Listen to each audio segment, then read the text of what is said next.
નગરપાલિકાની પણ વિશેષ જવાબદારી બને જ છે કે ફિશરીઝ ડિપાર્ટમેન્ટ આ કરે કે ના કરે, જીએમબી કરે કે ના કરે, પરંતુ નગરપાલિકા તો આના માટે ટેક્સ લે છે, વેરા લે છે અને એની પ્રાથમિક જવાબદારી છે, નગરપાલિકાની ભૂમિકા જ આ છે.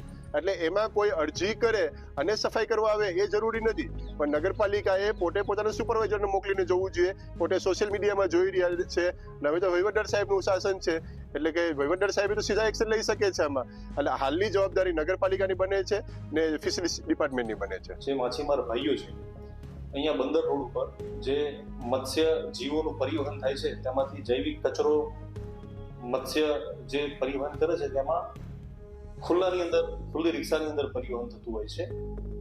એની અંદરથી જે પ્રવાહી રોડ ઉપર ઢોળાય છે તેના કારણે ખૂબ જ રસ્તો ચીકણો થઈ જાય છે અને એ રસ્તો ચીકણો થવાથી ઘણા બધા એક્સિડન્ટ હમણાં ટૂંક સમયમાં બંદર ઉપર થયેલા. એ એક્સિડન્ટ અટકાવવા માટે જે કલેક્ટર સાહેબે જાહેરનામું બહાર પાડ્યું છે તેનો અમલ કરવા માટે મિટિંગ રાખવામાં.